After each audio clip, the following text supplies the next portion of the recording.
Good Sunday evening, high school sports fans. Joe Gilloway with Lingelstown Gazette Sports live from the Orchard Street studio, and this is our high school hoops weekly recap show.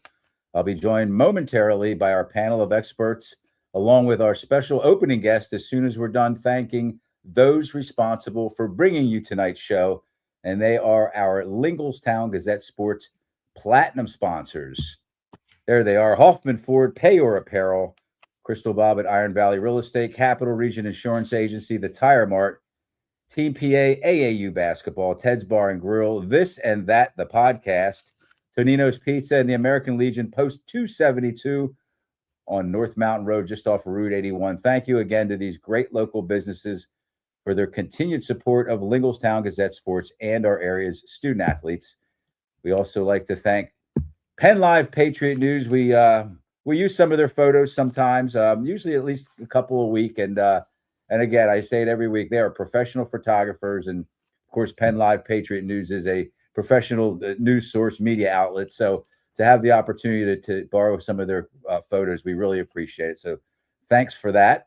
And also want to remind everybody that this is a prostate cancer awareness house. I was diagnosed with prostate cancer in 2022. I had my prostate removed in early December of just this past year. And I say it every week that this is not about me. It's about you and about your loved ones. If you have not been tested, please get tested.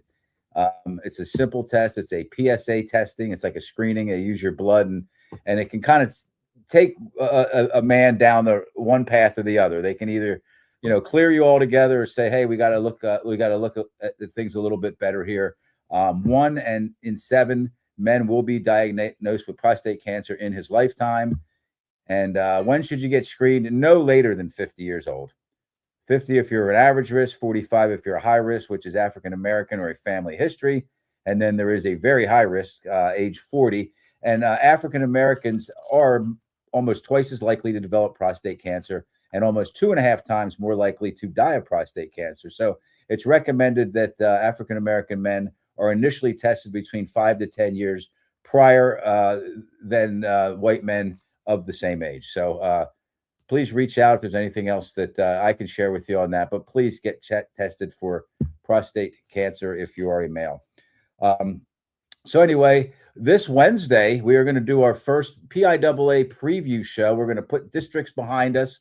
And Wednesday, the 4th, that is. And we're going to have Devon Prep head coach Jason Fisher. We're excited to bring him on. Great coach, has 3 state championships in the last 4 years. So that's a big, big deal to have him on as a special guest.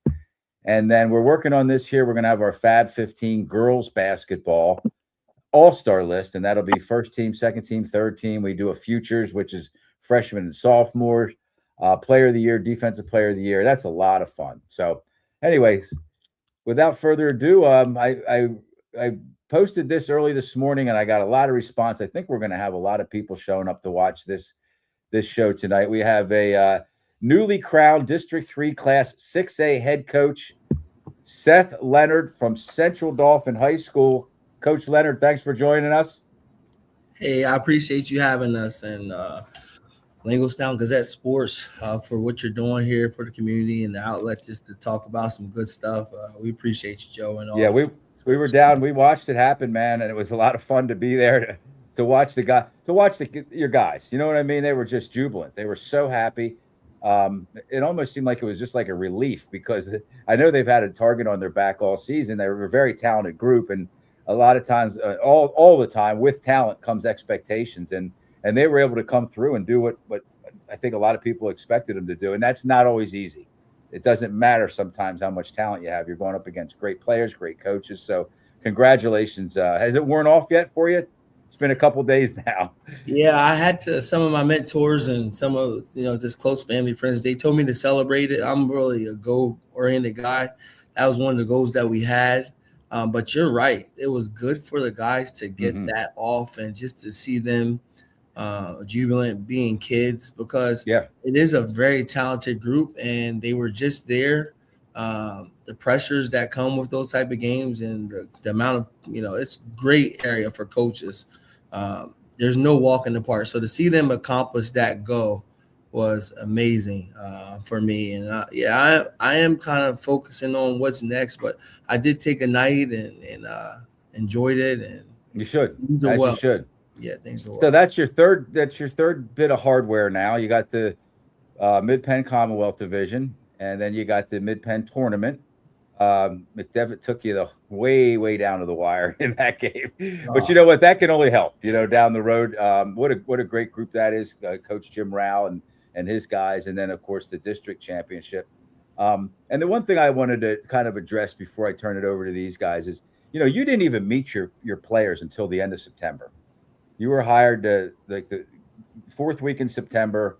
By the time you were, I guess, not sworn in, but they have to vote on it and make sure that you clear the school board and all that.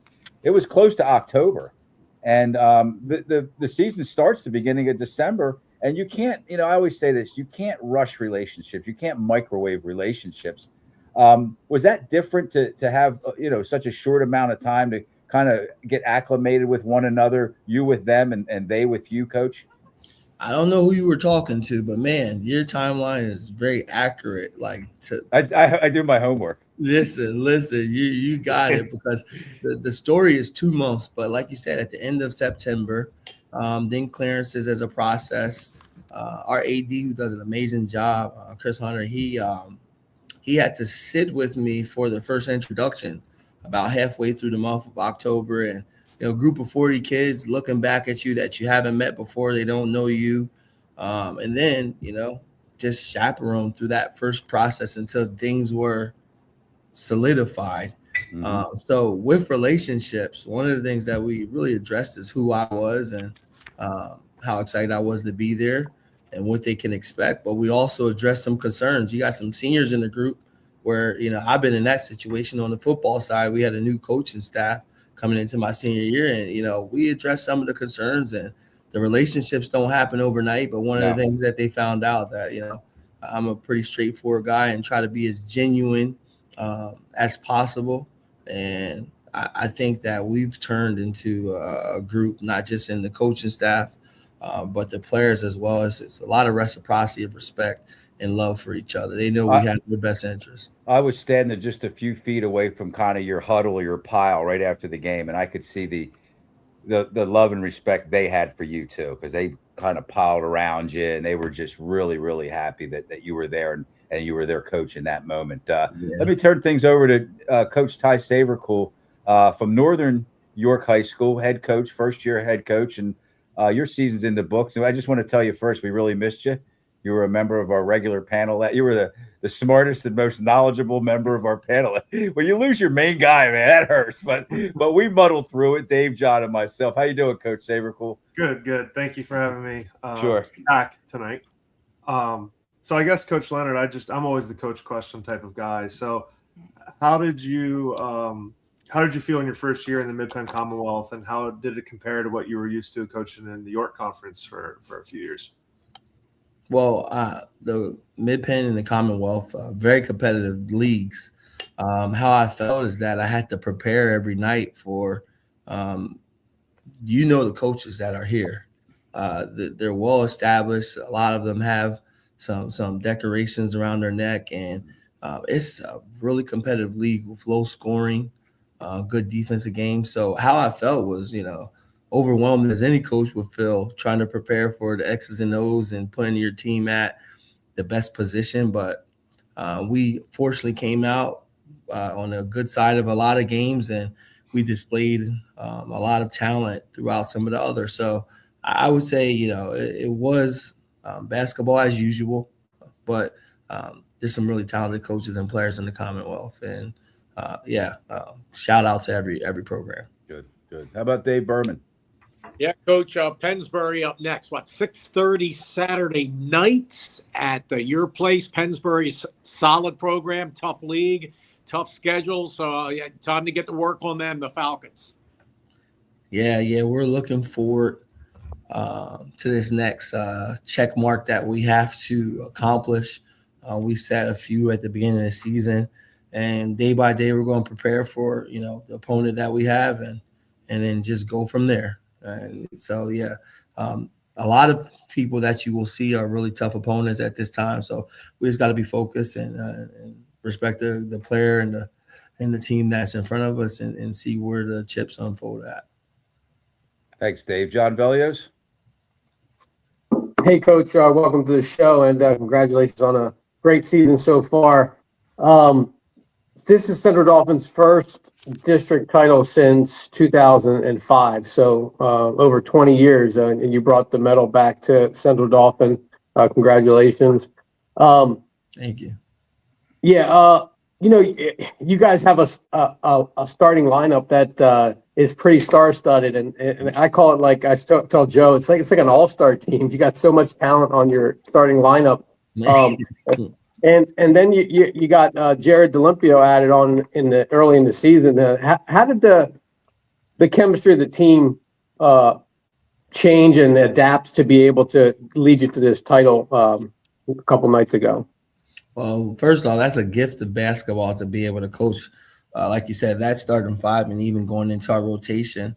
There's so many guys that are deep on our bench that they will be starters in other programs. Right. When Jared D'Olimpio came, it was a mix in between trying to get him used and adjusted to how we do things here, knowing the type of player that he was, not just from stories, but what we seen the initial practices.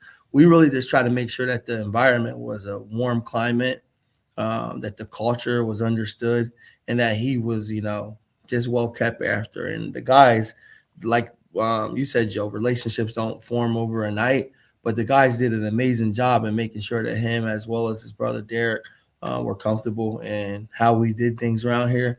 And I'm beyond blessed, very fortunate to have this type of squad. But when you have that much firepower, there's some managerial stuff that you got to deal with too. So, yeah, was so excited when he came here, and the guys, they responded well, because there could have been a lot of hiccups that were in the road with that type of addition. Absolutely.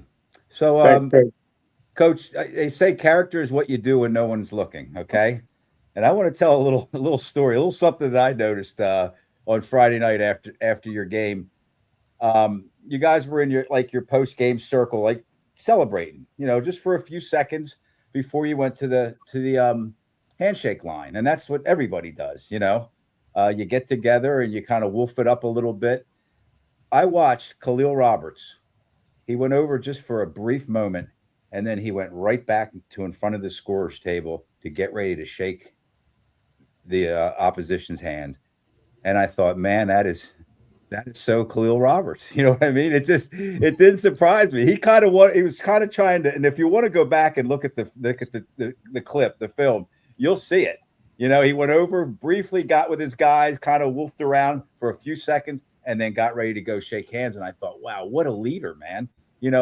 That's the kind of guy that you want on your team, and I mean, he was standing right there like, come on, let's shake these guys' hands, man. That was a battle, I kind of look at Khalil as like the Swiss Army knife for your team. He does a little bit of everything. I don't think he doesn't come across as he's concerned with stats. Some nights you might need a couple extra rebounds out of him. Some nights he is a scorer. He makes free throws. He plays really good defense. He kind of seems like a glue guy. And I know I don't have time to ask you about all your guys, but I've just watched Khalil over the season, and he just seems like that one guy that every coach would love to have.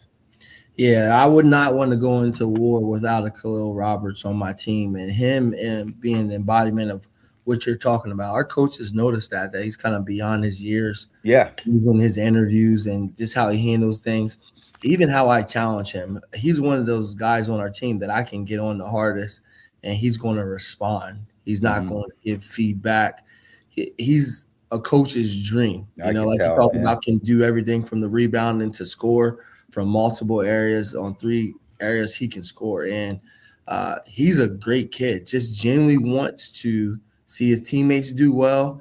And often, he's underlooked on a team like this, but Shakur Charlin shared with it on a late interview that they had that he's the backbone of our team.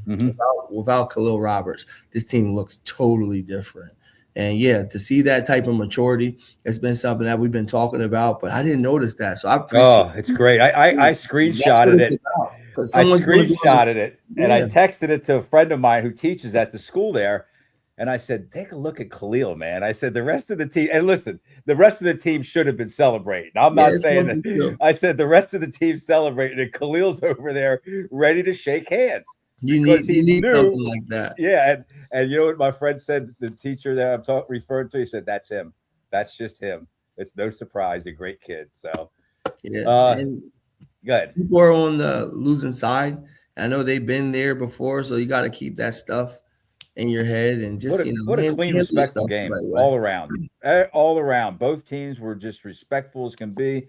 They played basketball. They didn't do a whole lot of hooting and hollering at one another, and I just thought it was a well officiated game, and that's what you're looking for in a game of that magnitude for sure. Coach Sabercool?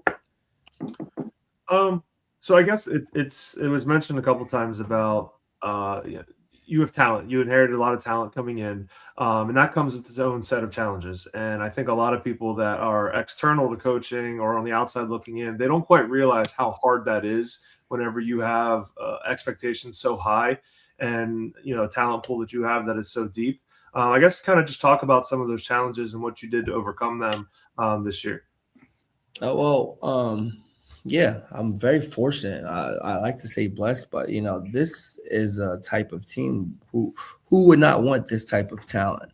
That coaches basketball. It's like a dream. Even in those early workouts, my daughter was with me in some of them, and she's like, "This is a more talented team than you've had, and you've been successful. I can't imagine what you're going to do with this." And she's in 7th grade. And she goes to Central York, and she was cheering for us that night. I'm going to keep shouting that out. But with this type of squad, some of the challenges that we faced were how to balance the shot distribution, how to hold our players that are green scorers to the same standard that we hold to the 11th person coming off of rotation. And how we did that was being very fair, very firm, and very consistent with our message. Our coaching staff, I shared with them before that I really believe that they're the best coaching staff in the state. They're men that really love the kids and they hold them accountable. But at the same time, they're very knowledgeable in the game and building relationships. So a lot of that stuff and balancing, I can't take credit for. The issues that would happen, I can pass them to a coach, and or we have my brother who's played above board and abroad and really tough basketball and some. He's better in relationships than he is in basketball. Where we have a Chris Water, Ice Water, as he's known. He's the kind of the father figure, the grandfather to the team. So a lot of those things go to my coaching staff, and how we overcame some of it was just realizing that they're kids. Sometimes we had to have some more fun in practice and do things that were more communicative drills, which is something that was pointed out to me today, and really just keeping the main thing. These kids have goals, kind of sharing with them how we could get to these goals and making it believable. And that's the one thing that they did on their own. They led each other when it was tough. The huddles, there could have been chatter of, best interest and where we're at when we dropped 3 in December. We all didn't quit on each other, and the results are definitely showing now because they're still not they still haven't played their best basketball yet. I fully believe that. And they're accomplishing a lot of things on this side. So, yeah. Well, before I turn it back over to Dave Berman, I just want to mention this along those lines in your district semifinal game against York William Penn. Yeah. Shakur Starling, 17 points. Easter, 15. D'Olimpio, 14. Then in the district final, Khalil Roberts, 16. D'Olimpio, 14. Shakur Starling, 13. Jelani Easter, 11. I mean, I've said it before.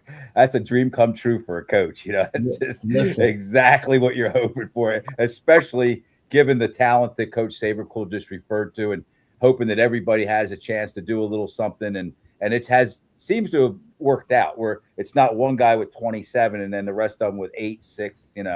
So I don't want to take up too much time. I was just kind of piggybacking off of Coach Sabercool's question and your answer, Dave Berman.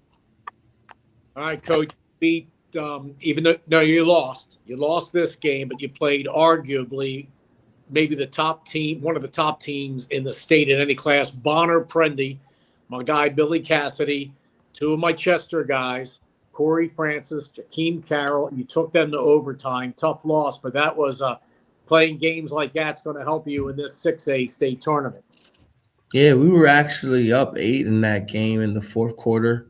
And maybe I shouldn't say this aloud, but talking about not wanting to go into war without one of your soldiers, Khalil Roberts didn't play in that game. Oh, he didn't play in that game. And, talking about the 4th or the 5th and through 8th, they were ready to step up. But when we have that type of balanced scoring that Joe is talking about, what about those guys on the backside that said, I'm going to go in and screen for you and I'm going to get a rebound? So I'm looking forward to seeing that type of level of talent with being at full strength. Also adding on in conversation, someone said, hey, we didn't have D'Olimpio as well. I'm a black and white guy, and sometimes I'm not thinking of those things, but we have a really balanced team that can compete with any roster.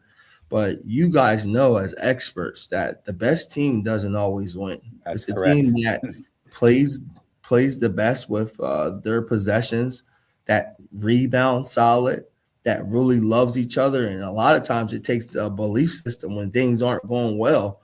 So, we're trying to prevent those. And some of those games that we've had, like the McDevitt game, Coach Rao, really great coach.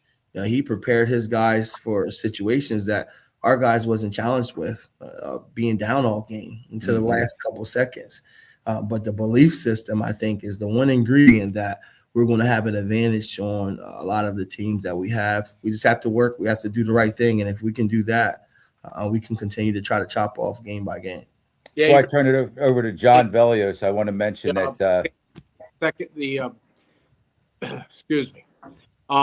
You got after Penn, you're in a tough bracket, obviously, with the Archbishop Wood in it. You're going to have one game at a time, but you're going to have Coatesville will go to the West bracket. They lost today to 56-52 to Plymouth Whitemar. So one hell of a tough. The whole state's tough. It's great to see. yeah, it's not. You don't get many breaks in 6A in the BIAA tournament. That's for sure, Dave. I want to mention before I turn it over to John for one last question here. Kirby Lentz, big fan of yours, big fan of the program. He just wants to shout you out. Thanks for a nice season so far. Still have some work left to do. And he said, Coach had his team at our church working. They have a food pantry there at the church across from the middle school, and you had some of your guys there, and he appreciates that, and the community does as well. So thanks, Kirby, for watching. John? Yeah, Coach, just a fun question here. What's your favorite moment been of the season? Good question, John. That is a good question. I like that. My favorite moment, not so much any of the close games, but I like to I don't watch too much of the media until after the season. But after that game with Cumberland Valley, there was a music clip that someone did an audio on, and I like to slow up and see all of the fans' reaction and just like live in that moment. And it was just pure joy. So I would say that as far as a moment that's, for media, but the everyday process of seeing these guys, work and still be able to tolerate us and laugh, I couldn't pin down it to a moment because I share with them, we love y'all. They have been a highlight of our lives for the past, 4 or 5 months. And we don't want this thing to end because the days are filled with joy. They're filled with hope and challenge. But at the end of the practice where we're really getting after our guys, they're able to still laugh and joke with us. And, every day's a great day here at Central Dauphin. We're really appreciative to the parents and how they raise these young men, to the administration that allowed us to come here. And, we're living in our best years and best days right now because of this assignment. And we want to finish it off well. Thank you. The first-year Central Dauphin head coach Seth Leonard has his guys out to let's just say a great start of the season. I mean, we're at the end of the season now, but everything's worked out pretty well for you to this point, and we wish you well moving forward. Saturday night, 6:30 at home against Pennsbury. Coach Leonard, thanks very much. All right, thank you so much. Yep. Have a good one. We really appreciate it. Best wishes. All right, thanks. Bye-bye. Thanks, Coach. All right, guys. So there he is. We had him on if anybody's watching tonight, go back to it was right after he was hired, after it was official. We had Coach Leonard on for just a full-length one-on-one interview. Great interview, and I enjoyed that very much. It was just coaching myself. So Yeah, I think they can, Joe. I think they could just Google Seth Leonard, Linglestown Gazette Sports. It comes up yes, on YouTube. absolutely. Yeah. Thank you, John. So let's start with this. Let's start with a little bit of housekeeping. And I think we might all have different opinions about this, but I'm going to throw this up on the stage or up on the screen. So Wickley Academy beat Jeanette 52-38 in the Whippeal, the District 7 Class 2A championship game just a couple days ago. And said Jeanette Senior, I think it's Kimone, or it's either Kimone or Kimone Brown. They can recruit and we can't. They have money and we don't. That's the difference. They can recruit people from Africa. We can't. We're from Jeanette. Okay. And if you want to go watch this, the film of this, the tape of this, you can. And I think what I was impressed by was that he wasn't complaining. He really wasn't. I mean, you could misconstrue, you could read that and think, come on, man, stop complaining. You lost. And, I think the way that it came across to some people was that, they were making excuses or complaining. I think what he was saying is exactly accurate. And he's just proud of his guys and his town. Jeanette's like a Steelton or an Aliquippa. It's just a small town, tight-knit community, and really proud of their athletics. Terrell Pryor went there. Anybody have anything to say? Does anybody? I'm familiar with Sewickley Academy, and they do have guys on their roster that are from outside of that area, and it happens regularly. Did anybody else hear about that situation there with that post-game interview? Yeah, I did, but yeah. Good. What did you think, Dave? I like people that tell it like it is. Yeah, I mean, okay. You know what? I kind of fumbled through that. I think he just was telling it like it is. I couldn't come up with that easy phrase, but and you know what else he said? And I encourage everybody to go and watch that film, that clip. I mean, he said, we're going to see him again in states, and we'll get him next time. It just kind of, it's kind of one of those, man, I'd want a guy like that on my team, and again, he was very dispassionate about it. He didn't go up or down. He was bumming, he didn't like losing. And so anyway, we want to wish Jeanette well moving forward into states. And yeah, Joe, I'm sure he just stated what a lot of people feel, honestly. Right, I mean, right. There's a lot of frustration all across the state where, and the arguments of public versus private, boundary versus non-boundary. I mean, you could dedicate, show after show after show with, people arguing about this stuff. We try to touch on it here on the show. We don't really try to delve into it too much, but this is kind of a big deal because it happened on such a big stage. Go ahead, John. Right. Yeah. We don't often hear about it from the players. So that it was a new perspective, right? So it was good for you to bring it to everyone's, attention, bring it to light, sort of say. And like you said, he handled it. It's not like he was crying about it. He wasn't complaining about it. He just stated a fact, sort of like, and we wouldn't even be talking about it now if it was a coach that said it. Okay. The only reason we're talking about it is because it was a player. It was just sort of like a let's move on with it situation now. Right. So yeah. So let's I was saying that we should expedite this kid into the school's Hall of Fame for that one. So anyway, now is there an advantage? Probably so, to not having to use kids that just come from, a small community that, Coach Sabercool, you've always coached public schools, and I don't want to bring you into this because you are an active coach, but man, like if you have a pretty darn good team, but you're missing a point guard, you just got to go out and get a point guard. You can go out and get a point guard if you want. And that's kind of the gist of what Brown was saying there. 4 of the 6 District 3 winners this year were from Schools Without Borders. And so anyway, let's move into that right now. Go ahead, John. Joe, yeah, real quick on that, like you just said, since you brought that up, 4 out of the 6 were winners. 8 out of the 12 that were playing were Catholic or private schools. So and only 19.5% of the schools in the PIAA are Schools Without Borders. Right. So basically 1 out of 5. So and then 2/3 were non-border schools that played. So this is who won it in the boys' side: Central Dauphin, West York, Berks Catholic, Trinity. That's York Catholic in the lower middle, and then the 1A school was High Point Baptist. And we're just going to show you this real quick. We like to mention the girls every now and then. Wilson West Lawn, first time in quite a while. York Suburban, Susquehanna Township, Trinity, again, York Catholic, and New Covenant Christian. And then there's the scores. If anybody, I think most of the people that watch this show probably know, but that starts at 6A at the top. Central York and Central Dauphin down to High Point Baptist and York Country Day is 1A. You had some close games. You had some blowouts. I was at the West York Milton Hershey game, just absolute, annihilation. And I'm saying that with respect. Milton Hershey has a great coach and a great program, and West York just showed up. They just seemed like they were more ready to play. And what an unbelievable performance that was. But McDevitt Berks Catholic went to overtime. So a lot of good basketball there. So let's talk first about 1A. We're not going to say too much about it. I don't think we really know too much about 1A. Let's see. Where's the 1A boys?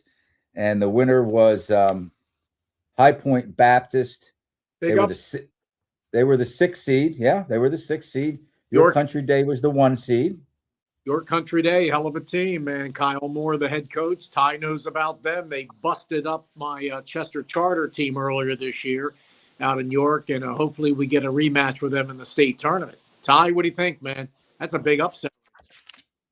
Yeah, man, I saw High Point Baptist at Messiah College in the fall at a shootout, and they were solid for a single A school. So to me, I'm not surprised that they're there, just because I saw them play in the fall, and they were very impressive. They were the defending champs, by the way, High Point Baptist. However, they lost by 31 to York Country Day earlier in the season. So, one game is only one game, but 31 is hard to kind of turn around or overcome. Whatever happened that first time around, you just kind of have to throw it in the sewer, right, Coach? Move on. Yep. Just have to move on. Yeah. So that was their second appearance in a title game, and that was their second win last year and this year. So congratulations to High Point Baptist. Let's go to 2A. I think that's what we had up there before. Yeah. York Catholic 60. They were the number 2 seed over DeLone Catholic, the number 1 seed, 45, 60-45. For York Catholic, it was their 14th District 3 title. And they were also the defending champs. So that's 2 classes, 2 defending champs winning. Both York Catholic teams did win. Both DeLone Catholic teams did lose, boys and girls. And York Catholic knocked DeLone Catholic out of the tournament for the 2nd straight season. Last year, it was in the district semifinals. So when you have a York Catholic and a DeLone Catholic in such a low classification like that in 2A, it's going to be hard to for anybody to knock them out. One of those two is going to win almost every year, I would think. Let me just see the. Oh, you know what? It was Lancaster Mennonite until this year. That was actually. So I'm wrong. They were actually dominating for the last handful of seasons. Well, they got moved up to 3A. Yeah. Correct. Yeah. So congratulations to the York Catholic guys, players, coaches. Yeah, Skill High used to compete in 2A for a while there, Joe. Going back a handful of years. Yep.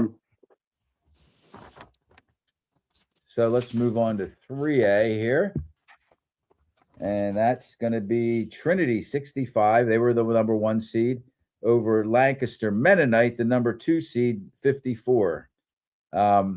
Trinity were the defending champs. So we have a theme here. That's 3 for 3 of defending champs winning. Trinity have won 3 of 4 now. And it was Trinity's 21st District 3 championship. And it's kind of a case of how many yachts can Trinity water ski behind, I think.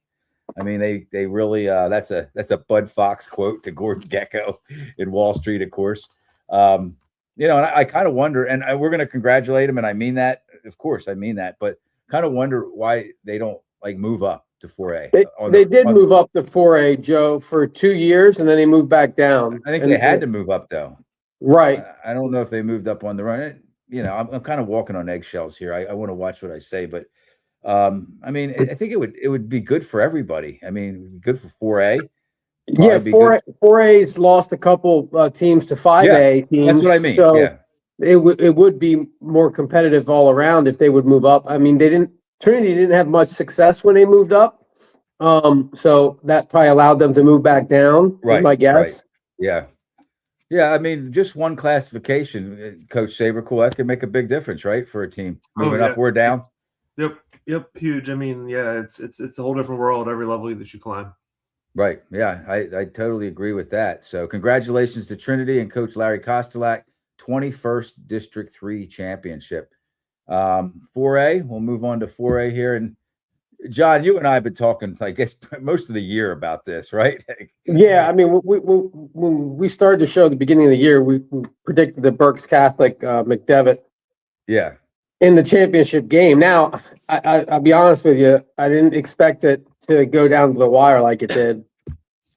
I think McDevitt's just really good. Have you guys, Dave, Did you let everyone know the score, Joe, where you had it up there? Sorry. Yeah, it was 58-52 in overtime. Berks was the number 1 seed. Yeah, Bishop McDevitt was the number 2 seed. Berks Catholic were the defending champs again, so there's 4 defending champs. 7th title overall for Berks Catholic, a relatively new school. They were formed by combining Reading Central Catholic with what was it? Reading not Holy Ghost, but there was 2 Catholic schools that they were both really good basketball schools that they combined. They've never lost, 7 for 7. When they're in it, they win it, so to speak. Berks Catholic have now won 4 of 5 overall in the last 5 years. Eastern York was the only one to interrupt that with a win in 2024.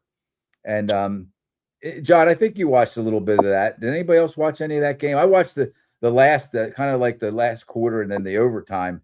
I mean, does it get any better than? And Coach, I'm going to ask you this: Jim Rao versus Snip Esterly. I mean, that is a. What can you tell us about that matchup for coaching? Yeah, I mean, Snip has always been a coach. I mean, obviously super successful, but he's always been a coach that his best players are always find the way to get the ball in their hands. So he does a really good job of accentuating his best kid. And I think Coach Rao in other games that I saw McDevitt play, I mean, he's a great coach, and he kind of has the whole of McDevitt playing better than some of its parts. Right. I think that's just they have just outperformed a lot of people's expectations when people just looked at them from a roster perspective, but they just play well together, and that's why they're having a good year. And Coach Rao's putting them in a great position. A lot of guards on that team, man. A lot of really good guards. You know, they don't have much height, McDevitt. And I'm starting to become more and more convinced that at the high school level, you don't really typically need a whole lot of height. You know, you can get by without it, right? It's a lot easier to win with 5 guards than 5 bigs. Yeah. I mean, West York didn't have a lot of heights, and they just ran. And you know what? Neither did Central York the other night against Central Dauphin. Their guys, the biggest guy on the team. They had him listed at 6'3". He wasn't 6'3". He looked like he was 6'1", but they looked like 5 guards. And then he brought 2 or 3 more guards in off the bench. It was like all guards, and it worked. It worked for Central York, you know, and.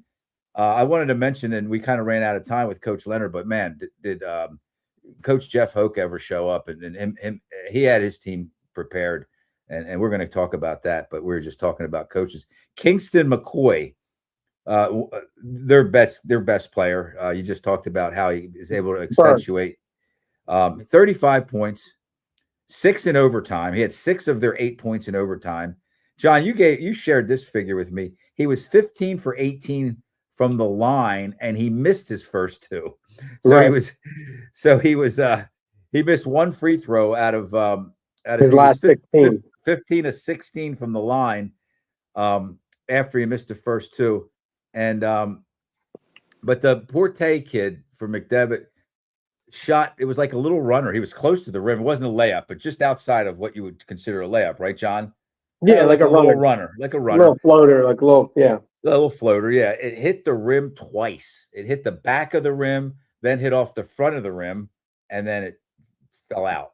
It didn't. And That that was would have won them the game, would have won them the game. obviously it went to overtime and they lost. Joe, going back to your Berks Catholic, they were formed in 2011. Okay. Holy Name School Holy Name, yeah. and Reading Central Catholic. But man, yeah, I watched mostly the second half of that Berks and McDevitt game, and it was just back and forth. really High level was. performance of both teams. Like it was like 30, 35, 33, 36, 35. Neither team would 38, allow the other 38. team to get up more than a couple points. It was back and forth. Yeah. If there was a stat guy keeping like lead changes, it was a lot. So, yeah, like you said, McDevitt had the ball. I think it was like maybe with 24 seconds, tie game. I think you're right. Last possession, obviously they're going to run out the clock and try to win the game. If they miss, then they're going to go into overtime, worst case scenario. So they ran the clock down. They got a good screen right around the foul line, and it was questionable to me whether it was an illegal screen, but they got away with it. They got the guy in the paint, like you said, like a little layup, bounced in and out, overtime. So tough break for McDevitt there. I'm not being critical at all, but Coach Savercool, do you want to put that shot up with like 4 or 5 seconds left so you can have a chance at an offense in an ideal scenario, in a perfect world? Yeah, I mean, tie game, it's not a terrible thing if that shot's going off at the buzzer, but if you're down one, you want to try and then you need the points. Yeah, because I mean, we tell our kids all the time, the second shot's what beats you most times, not the first shot. So it's the one that comes off the glass and the putback. So yeah, I mean, if you're down, you definitely want to get that shot off with a couple seconds left for a putback. I thought, I still do think, and John, I think you'll agree with me, those two teams on a given night, and not just like a rare given night, could beat any teams in the field. Yeah, I mean, McDevitt had talking Central Dauphin. I'm talking Central York. I mean, Berks Catholic beat Reading 3 weeks ago or so by 21, and then beat them in the Berks tournament just a week or so ago. It was overtime, but they beat Reading twice, and McDevitt took Central Dauphin down to like the last second. So they're just two really good teams, Berks and McDevitt. So 5A, and I know it's hard to see these. You probably can't see these, but the 3 seed West York, 66. The 1 seed Milton Hershey. The 2 seed was Hershey, by the way, 42. I was at that game, and I mean it was that bad. Milton Hershey didn't score in the first quarter. I mean, you see that sometimes in a girls' game, because the girls don't score as many points. You can score 32 points in a girls' game. It's even rare in a girls. It's rare in a girls' game. It's rare in a girls' game, yeah. And a boys' game, it's unheard of. It was 8-0 after 1, 29-9 at the half, 49-29 after 3, and West York was up by as much as 31 in the second half. Wow. And that's a pretty good Milton Hershey team too. They've had a really good season. So this is all praise for West York, by the way. Okay, everything I'm saying here, it's that guy had his. And my apologies, I don't have the coach's name. Garrett Poole. Coach Poole. What can you tell us about him? I mean, his team was ready, man. They good coach. really ready. They were in the state semis last year. They played Hershey. That's right, they were. Yep. So I mean, they've been in high pressure moments. They know how to compete and be ready for them. And I mean, I would say their only loss in the regular season was the Central Dauphin. Right. So I mean, they're solid. I mean, they're prepped to make a run as well. Yeah, Garrett was a tremendous football player and basketball player at, ironically, Butch Weiniger and Scott Fitzke's alma mater, Red Lion. How do I like that? That's two stud athletes, that's for sure. High level stud athletes. And I dug up the history. You know your stuff. This always makes it better. West York beat the number 1 seed Milton Hershey and the number 2 seed Hershey. If you can, knock off the top 2 seeds on your way to a title, that's always fun. So congratulations to West York, and we'll move on to 6A. and that was Central Dauphin, the number 1 seed, 58. Central York, the number 2 seed, 52. Same score as the McDevitt-Burks game. And you know what? As much firepower as Central Dauphin has, and they do, they have scores. 58 points isn't a lot. And Coach Leonard, he talked about it. When whoever asked him about playing the schedule they played, said they kept us down. We were a low scoring team in a lot of games, and you have to learn how to win those games too. It was a replay of last year's final, won by Central York. Central Dauphin's third District 3 title overall, 1967 and 2005. They had arguably at least tied for the best team in 2012 because they went to the state semis that year. Lost to Rondé Jefferson, Dave? Hollis.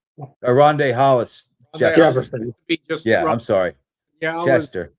You weren't there, but maybe you were there. I was there. 2012. It's one of the hottest nights, they said, at the Geigo complex. Something with the air conditioning. Yeah. I was there. I was there. I guess what I'm saying is, Central Dauphin does not have a rich boys basketball tradition. Okay. So anybody that's part of it, his team, 67, they made a run, but couldn't get over the hump. Right. Yeah, because there's a couple years that they were pretty darn good. It's hard to win a district title, guys. Okay, let's just put it to you that way. They've had some talented teams that weren't able to get it done. York gave going back since we haven't had a show since the York game either, the William Penn game.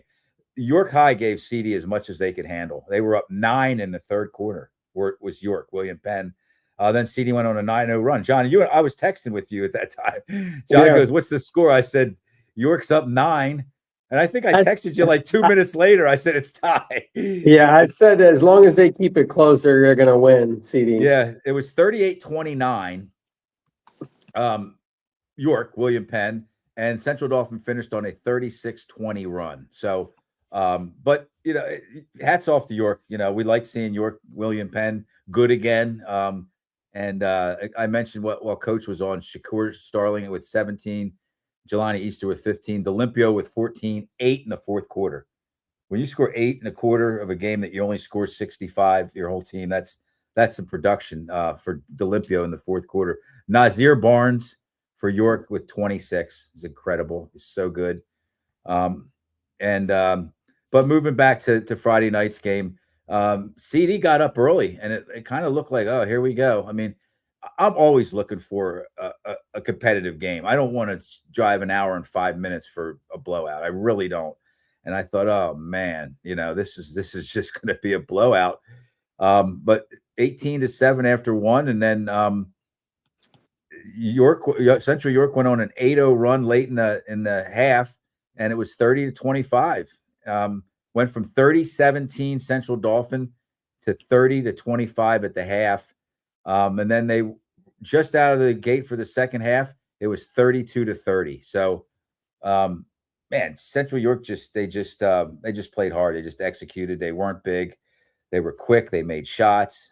They weren't intimidated by the Central Dauphin's athleticism and the size differential. So anybody else watch that game? I know you didn't, Coach Savercool, did you? I watched. Well, they had issues in the first half with the live stream. I saw that. I watched a little bit. Yeah. So I tuned in towards the end of the game a little bit whenever it fixed itself. But yeah, it was. I mean, to me, side note on it, I just think it was a little disappointing that attendance was only 800 for a District 3 6A final. That's low. Where my finger is. See what it says there? Light crowd. We got there early, and I think the athletic director's name is John Giuseppe for Governor Mifflin. That's where the game was. All but brand new facility. It's a standalone building. It's a gorgeous facility. And he walked us around, and he's proud of it, and he said this place seats 2,100. Wow. We anticipate that's a pretty nice size. The Central Dauphin is a full size gym. That's 1,600. So add 500 to that. He said, we anticipate 1,000 here tonight. And I thought 1,000, that's low. Each school had about an hour or so to drive, but they're big time sports schools, Central Dauphin and Central York. I mean, let's face it. They're pretty good at a lot of different sports. So you think, and they've kind of developed a rivalry. And is that what it was? 850, huh? 828, I think was the number. 828. Wow. Yeah, that's not good. It looked like it was half full. I sort of wondered, Joe, why didn't they play the game like in between like both the schools? It's sort of odd where they played, isn't it? Because, and I had this written down, and we Like- didn't get to Like it. somewhere like Cumberland Valley would have been more realistic, right? It might not have been available. The sites were selected for a reason, and I did speak with somebody. Remember, I put that quote up, Right. and they said that the sites were all selected prior to the tournament, and that they were going to kind of play a little chess match. Once all the semifinal round was finished, then they were going to figure out who would play whom and where. So, what they did accomplish, though, was given each team the equivalent drive. It was about an hour for each team. And to answer that question, John, I don't know if it would have been ideal. I mean, Cumberland Valley to Central York's probably 20 minutes. Right. And same with CD. 25 minutes for each of them. I don't know. And certainly, Mike Craig and his crew over there at Cumberland Valley, they can handle any darn thing. I mean, they do a great job. So I don't know. It just seems odd that they took them out in like opposite direction, like that way out east. Here's what hurts. You can't be at multiple games, obviously. Unless it's a doubleheader. And Dave, how do they do things down your way, Dave? I mean, are there double headers, or when it comes to district championships, do you just have them at all different schools, or you try to use like a Widener College, Widener University, or something like that? I wish they would use Widener, but they don't. Double headers, same as you got. When they fit it in, yeah. Well, traditionally, we're at the Giants Center, which makes it easy. You can see every game. They don't do that down there, Dave. Like having it at one main place. Well, today they had the District 1 semifinals, a District 1 championship at St. Joe's. They had the 6A boys and girls, and it's sold out. It's sold out, like 6,000 people. Wow. Well, no, it should have been at They used to play at Villanova. They used to play at Leah Core Center. I'm not a big fan of that, the parking and all that stuff. But anyway, they used to have it at the Palestra, which I love, and St. Joe's only has 4,500 seats. But what you guys think of Plymouth White Marsh beating Coatesville? What are your thoughts, guys? I think from what I have been told, Plymouth White Marsh is pretty darn good. I don't think I'm shocked about it. Well, they beat them regular season. I mean, Plymouth White Marsh, but if both teams could meet, it would be incredible. And we haven't had a District 1 boys high school basketball team win a PIAA state title since Lower Merion beat Chester in 2014. 13. Okay, I'm sorry. Sorry to interrupt you. So anyway, so I'm hoping. I don't want to say. I'd really like to see Plymouth White Marsh and Coatesville meet in the state final. You think, and the Giant Center will be packed for that. For who? Plymouth White Marsh against Coatesville. I would it be? I don't. It's never really packed. The only time I see it packed is when Reading's playing. Well, it's District 1, not District 12, Joe. He's saying the people from District 1 are going to show up. Would they? Okay, I hope so. I wish they would. I always hold out hope, and then I'm always kind of let down when the crowds don't show now up. You're talking about state championships and stuff like that. Just going back real quick. Schools, yeah. It definitely helps that they be public schools, yeah. Right. But going back I don't want to sound like I'm a homer or I am the District 112 correspondent, so you still got Wood in the way, and I know you're going to talk about that Wednesday more with Jason Fisher, but you got Imhotep, who beat yesterday again. They beat Father Judge in the city championship game, but Parkland beat Imhotep 36-34. Ty, can you believe this? Parkland. Eddie Olson. He's one of my college teammates as their head coach. Yeah, crazy coach. So sorry, I know I get all excited about, but I get excited. This Upper St. Clair out of the Western PA, they're going to be in the mix too, Joe. And whoever mentioned, I think it was Coach Leonard, that not always the best team wins. or not always the most talented team wins. And so, you know, Coatesville, you could argue, may have a little bit more talent, right, than Plymouth White Marsh. They have one of the top players in the country. In Hiller, is it Hiller? Colton Hiller. Colton Hiller, yeah. So I remember 2005.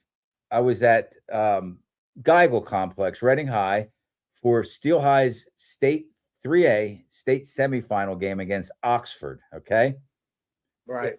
It wasn't whether they were going to win or not. It was how much were they going to win by? Were they going to win by 20? Or Steel High had played 10 postseason games prior to that season. They won those games by an average of 24 points. Okay, 10 postseason games, and Oxford, who was smaller, less athletic. Steel High had Rick Binder as a coach. They took him to overtime, and they had a chance to close him out. So I tell that story to drive home the point that, if you show up ready to play and you have enough, you're not getting to this point usually without good basketball players. If you can get them to execute and to believe that they can beat better teams, they can. I mean, Coach Savercool, you've done it. You've had some teams, and I'm not trying to discount the talent that you've had, but you've had teams that have won games. Let's just say that you weren't supposed to win, right? How do you instill into them that they can win those games? Yeah, I mean, I think every playoff run for any team, you have to have a little bit of talent and a little bit of luck in order to make that run. I think anyone that wins a state title, you just have that game where luck might be directly in the game you're playing in, or maybe the game that fed into you was an upset, so you end up playing a weaker team in a later round that you weren't expecting. So Good luck point. can take a couple different faces, but ultimately I do think regular season, a lot of times coaches can pull some rabbits out of the hat and win some games that you don't expect. But generally in playoffs, most times talent's going to win in playoffs, and players are going to win come playoff basketball, because that's going to end up winning. And then just to finish that story, Steel High beat Johnstown big, like by 22 in the state championship game. So, but the point that remember who the coach of Oxford was? It was Harvey, Sean Harvey, Yeah. Shane Harvey, right? Is it Sean? Shane? Who's the Sean. District 1 basketball chairman the last couple of years. His son plays for Kennett High School. He's an athletic director at Kennett. That's Charles Harvey's son. Yeah. Yep. And I was just talking to Coach Mike Pilsitz a few days ago, and he said that guy could coach. He said it's the coaching brethren, PIAA brethren, had lost a really good coach when he decided to move on to become an athletic director. I mean, there was no way. We were sitting there thinking, how is this happening? I was there to root Steel High on, and Charles played his high school ball, right? Central Dauphin East. Oh, he played. Charles played for East. Yeah, the last 88-89, after Billy Owens graduated, Lebo took a sabbatical. They lost a bunch of guys. Carlisle won one game that year. Yeah, I remember. Joe's decision came in and replaced Dave Lebo. The only win that year, live with me on 102.3 WHYL, Central Dauphin East, with Kirk Smallwood as the head coach. Mm-hmm. And Kirk didn't have a whole lot of success there at East either. He wasn't there too long either. He really didn't have much chance to kind of, get his legs under him. But picture with Ty Savercool and Kirk way back in my Mifflin County days when I was doing a game at Susquehanna Township High School, right there. You've got some pictures, buddy. That's for sure. All right. Anything else, guys? That's it, man. We're at 59 minutes. Good show. Great interview with Coach Seth Leonard from Central Dauphin. Congratulations to you and your guys. Welcome back, Coach Savercool. We'll get you a link every week. Show up if you can. We love having you. The voice of Delco, Dave Berman. Thank you. Great job as always. John Velios, you're a rock on the show, buddy. You do a great job with the interviews. You prepare, and I always appreciate that. He's the equalizer. He does a good job. He does a great job. Ty's very calm, cool, collected also. Right. Guys, thank you very much. We really appreciate it. And we're not going to go through this whole thing, but that's our Linglestown Gazette Sports Platinum sponsors, and we want to thank them once again, too. Have a great Sunday evening, everyone.